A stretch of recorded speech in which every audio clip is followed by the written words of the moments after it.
Assalamualaikum warahmatullahi wabarakatuh. Selamat datang kembali teman-teman di channel Manusia Setengah Si Kuadrat. Oke, jadi sebelumnya kita sudah membahas mengenai Auto ML menggunakan H2O. Nah, sekarang kita mau Auto ML lagi menggunakan Auto Scikit-learn. Nah, jadi beberapa hal yang harus teman-teman tahu bahwa Auto Scikit-learn ini adalah open source ya, library untuk performing Auto ML di Python. Nah, jadi dia using Bayesian ya, maksudnya use a Bayesian optimization for procedure untuk mencari performing model pipeline terbaik mana ya. Jadi kan nanti kita coba misalkan inputting missing value-nya pakai min atau pakai median. Kalau pakai min misalkan pakai model random forest, XGBoost kayak gitu ya. Kalau median juga sama, nanti skema mana yang paling baik nanti kita pakai Bayesian optimization kayak gitu. Kemudian auto scikit-learn ini tentu saja seperti namanya ya, dia itu based on scikit-learn. Nah, jadi model-modelnya maupun data transformasinya dia menggunakan skema-skema pada modul scikit-learn. Kemudian papernya sendiri itu didevelop oleh Matthias Feurer dan teman-temannya ya, dan itu dipublish tahun 2015 dengan judulnya itu Efficient and Robust Automated Machine Learning. Jadi kalau teman-teman mau mendalami auto scikit-learn bisa baca paper tersebut. Kalau nggak salah sih paper kedua ya lanjutannya itu sudah terbit. Jadi mungkin teman-teman bisa googling lagi mengenai auto scikit-learn versi pertama yang 2015 ini yang ada papernya dipublish yang berjudul tadi ya Efficient and Robust Automated Machine Learning atau yang paper pengembangannya. Nah, jadi di paper tersebut si tadi ya penciptanya berkata bahwa we introduce a robust new AutoML system based on scikit-learn. Jadi memang dari scikit-learn itu kan kita biasanya harus coba satu-satu ya manual. Nah, tapi dia gabungkan, dia compactkan menjadi satu modul auto scikit-learn. Jadi tinggal masukkan datanya, nanti biar si auto scikit-learn itu yang memilih model terbaiknya. Jadi di auto scikit-learn sendiri ada 15 classifier, ada 14 jenis fitur pre-processing, dan ada 4 data pre-processing. Jadi beda ya, ada fitur pre-processing dan ada data pre-processing. Nah, jadi memang kombinasi dari skemanya itu sangat banyak sekali. Misalkan 15 kali 14 skema aja udah berapa banyak ya. Jadi memang runningnya akan lama seperti AutoML yang lainnya. Dan bahkan mungkin saya bisa bilang bahwa ini cenderung lebih lama daripada H2O yang kemarin. Nah, kemudian ada istilah namanya cache. Nah, teman-teman mungkin perlu tahu ya, cache itu adalah Combined Algorithm Selection and Hyperparameter Optimization. Nah, jadi intinya adalah dia mensimplify ya. Jadi dia mencari hyperparameter, namun kita tidak perlu coba satu-satu. Kita tinggal masukkan datanya ya. Nanti dia akan carikan hyperparameter terbaik, preprocessing terbaik, dan juga model terbaik. Pokoknya AutoML itu ya gampang lah. Kita tinggal terima jadi aja, terima beres. Nah, flow-nya sendiri, when we want to apply a classification or regression on a new dataset, auto scikit-learn start by extracting its meta feature. Jadi dia mencari kesamaan apakah dataset ini sudah pernah dilatih di sebelum-sebelumnya, sudah pernah di-run sebelumnya. Kalau iya, berarti dia cenderung akan menggunakan model yang sama dengan dataset yang mirip pada percobaan yang lalu-lalu kayak gitu. Jadi biar lebih akurat dan mempercepat proses. Kemudian in the next step, when the search space shrink enough to meta learning, Bayesian optimization will try to find and select out the performing ML pipeline. Jadi ya tadi kita menggunakan Bayesian optimization untuk mencari model ML mana, machine learning mana yang well perform ya, paling bagus lah. Lalu in the last step, auto scikit-learn will build the ensemble model based on the best ML workflow. Jadi kita setelah mencari model yang terbaik, nanti kita ya gunakan model itu ya sebagai misalkan prediktor untuk mempredik hasil dari klasifikasi atau regresi kita. Jadi pipeline mana, ensemble mana yang akan kita pilih itu sudah dipilihkan oleh scikit-learn. Tinggal kita nanti misalkan auto ML leader gitu ya, predict gitulah intinya. Jadi ya gampang sebenarnya. Cuma kelemahannya auto ML ya tadi lamanya ya. Nah, ini seperti ini gambarannya. Jadi ada data train, kemudian mungkin kita kasih data test untuk validasi, masuk ke dalam AutoML system, lalu kita kasih meta learning. Jadi kayak misalkan di AutoML itu kita cari tadi ya dataset mana yang mirip, lalu kita gunakan model tersebut dengan kemiripan datasetnya. Kemudian kita menggunakan Bayesian Optimizer untuk data preprosesor, fitur preprosesor, dan untuk classifier-nya. Lalu kita build ensemble-nya, lalu kita predik pada y-test-nya. Nah, mungkin cukup kompleks, teman-teman nggak paham juga nggak apa-apa sebenarnya, karena kita intinya adalah nanti kita di Jupyter Notebook atau di Google Colab, masukkan datanya, auto keluar hasilnya. Kayak gitu sih. Nah, preprocessing in auto scikit-learn ini divide into data preprocessing dan fitur tadi ya. Ini aku jelaskan perbedaannya antara data preprocessing dan fitur preprocessing biar nggak bingung. Nah, jadi di data preprocessing itu ada macam-macamnya ya. Misalkan one hot encoding untuk kategori fitur. Jadi misalkan 0, 1, 2 ada jenis mobil warna merah, biru, merah. Nah, itu akan di one hot encoding jadi 0, 1, 0, kemudian atau 0, 0, 1 atau 1, 0, 0 kayak gitulah intinya. Ada matrix yang isinya 0 atau 1. Nah, kemudian imputation missing value. Jadi kan si scikit-learn sendiri itu kan auto scikit-learn ini bisa ngasihkan suggestion atau dia otomatis ngisi non value kita, missing value kita. Misalkan pakai median kah, modus kah atau min kah. Nah, itu dicoba sendiri oleh mereka. Kita nggak perlu cleansing lebih dahulu. Kemudian juga ada normalisasi fitur kayak gitu ya. Nah, itu semua masuknya ke dalam data pre-processing. Nah, sedangkan kalau fitur pre-processing itu apa? Ya, contohnya kita melakukan transformasi data untuk keperluan mereduksi jumlah variabel kayak PCA gitu ya.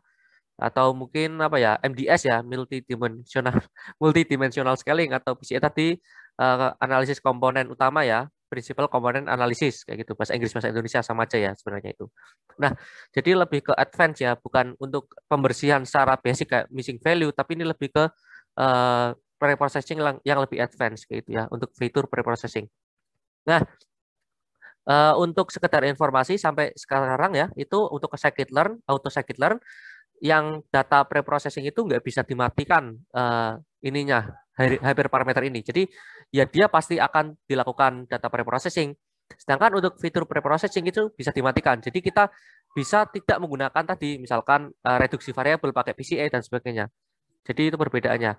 Nah, andaikan kedua ini data preprocessing dan fitur preprocessing bisa dimatikan semuanya, ya tentu akan mempercepat proses kan. Nah, tapi karena mungkin dari si penerbitnya, penciptanya merasa bahwa data preprocessing itu perlu dan nggak boleh dimatikan, ya apa boleh buat, ya processingnya akan lebih lama. Tapi ya kemungkinan model lebih bagus itu menjadi lebih tinggi ya, chance-nya ya, kemungkinannya. Oke, mungkin kita akan ke Python terlebih dahulu.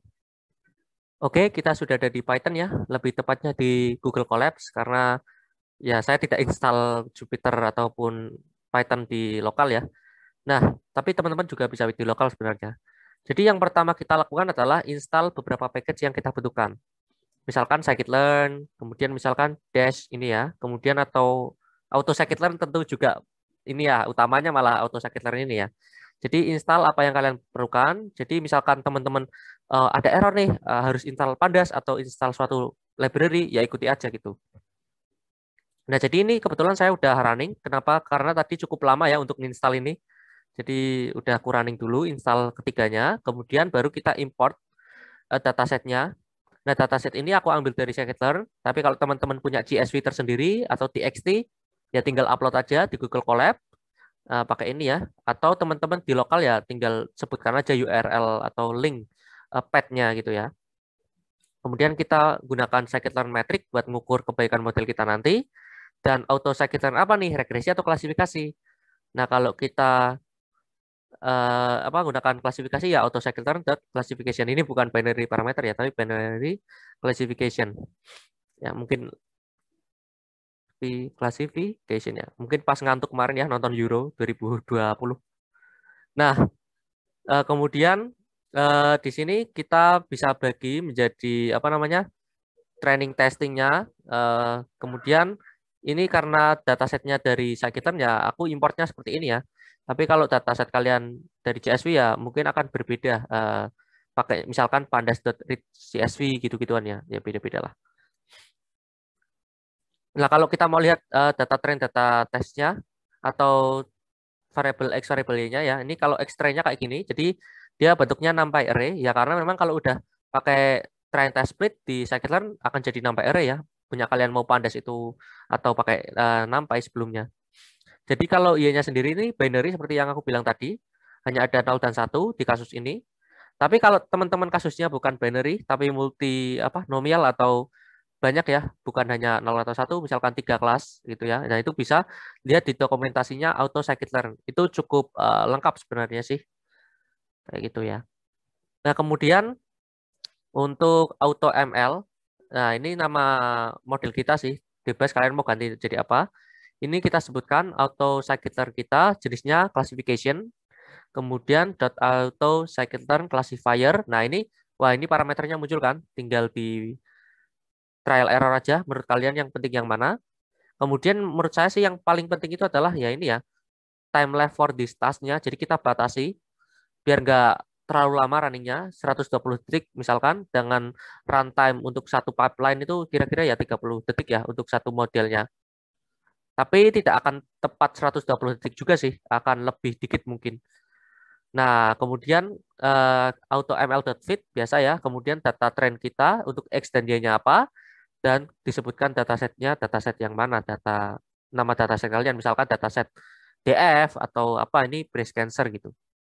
Nah, kalian bisa lihat di bawah ini, ya ini di bawah ini ada running pipeline-nya. Kalau teman-teman dipencet aja gitu ya, nah ini akan muncul bagaimana sebenarnya script itu dibuat. Nah, ini panjang sekali kan ya pipeline-nya. Jadi memang kalau teman-teman nggak batasi runningnya berapa lama, itu akan sangat-sangat lama sekali dan mungkin CPU kalian berat. Kalian harus mantengin laptop terus kan. Itu take time sih. Oke, mari kita tunggu dulu. Oke, sekarang kita sudah selesai running. Jadi mungkin aku tadi percepat videonya ya, biar nggak terlalu lama kalian nunggu runningnya. Jadi kita bisa print auto ML show modelnya kayak gimana. Nah, ini ada beberapa model yang kita running. Nah, ini banyak banyak sekali ya. Jadi misalkan dia pakai simple classification pipeline dengan balancingnya strateginya apa gitu kan. Kemudian classifiernya jenisnya apa, misalkan ini random forest gitu kan. Kemudian data preprocessingnya pakai apa, one hot encoding. Kalau yang atasnya ini nggak pakai encoding, ya kayak gitu-gituan lah, banyak sekali nih. Nah, jadi ya banyak sekali ya pipeline yang dia jalankan dan itu cukup memakan waktu. Ya, jadi seperti itu jenis-jenisnya. Kemudian mungkin kita akan apa lagi nih? Prediksi ya. Jadi AutoML.predict ini eh, pakai model yang terbaik gitu. Nah, nanti kita ukur akurasi skornya pakai yang metriknya scikit-learn biasa dan cukup mes ya. Nilai akurasinya 95% untuk data tes ya. Ini bukan data train. Ya mungkin ini akurasinya bagus karena kita pakai dataset yang apa namanya ya? Ya buatan lah ya dari si scikit-learn ya. Jadi kalau teman-teman pakai real data ya, misalkan data lapangan atau data perusahaan teman-teman atau data yang kalian cari sendiri gitu ya, bukan pakai UCM machine learning, bukan pakai Kaggle, ya biasanya akan buruk sih akurasinya karena datanya nggak sebagus data yang udah buatan misalkan di Kaggle tadi. Nah, kemudian kita bisa auto ML, nama model kita .sprint_statistik untuk melihat kayak gimana ini kita ya, rincian model kita. Nah, dataset 6 kita adalah breast cancer, lalu ukuran kebaikan modelnya kita tadi pakai akurasi, base validasi skornya berapa, ini sempat menyentuh angka 98%, dan sebagainya. Ini ada jenis-jenis ininya ya keterangannya. Nah, kalau regresi gimana? Hampir sama ya, cuma kita datasetnya berbeda karena Y-nya aja udah beda, variabel dependentnya harus numerical.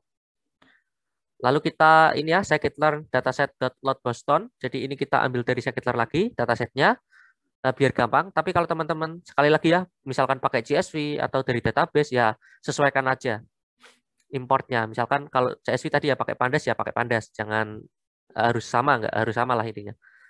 Kemudian setelah kita train test split, kita lihat data train kita ya seperti biasa, hanya checking lah ya.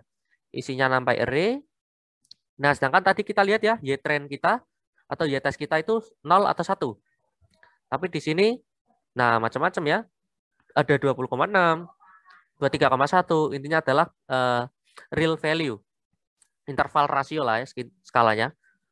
Numerical. Kemudian bedanya di sini, auto scikit-learn tadi classification, sekarang regression. Itu doang. Nah, kemudian auto scikit-learn regressor. Nah, kalau kalian hover ke sini, ini teman-teman bisa lihat parameter apa aja yang bisa dituning.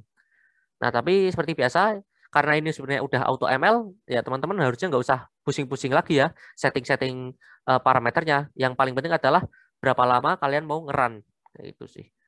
Nah, kayak gitu. Jadi kita coba running. Ini ada warning, nggak apa-apa. Jadi kita coba running dulu, nanti kita percepat videonya untuk melihat hasilnya bagaimana. Oke, runningnya udah selesai ya. Jadi kita print auto ML ininya lagi, show modelnya. Nah, ini tadi ya seperti aku jelaskan bahwa ini ada beberapa pipeline yang dicobakan dari auto scikit-learn. Nah, kemudian ya entah bedanya akan di data preprocessing-nya atau di jenis regresinya atau di jenis inputting missing value-nya. Nah, ini itulah perbedaannya ya. Ada macam-macamnya kemungkinan gitu. Dan macam-macam kemungkinan di sini. Jadi nanti kita bisa predik juga kayak biasa. Nanti karena kita pakainya regresi ya pakainya R2 score ya. Nah, R2 score-nya itu menunjukkan seberapa ini ya pengaruh impactful dari variabel X kepada variabel Y. Ini 0,9%. Nah, jadi memang nggak pakai akurasi ya. Jadi beda ukuran metrik, ukuran kebaikan model antara klasifikasi dengan regresi. Ya, teman-teman juga bisa pakai MSE atau MAPE bebas untuk regresi sih. Kalau sekarang kita pakai R2 score.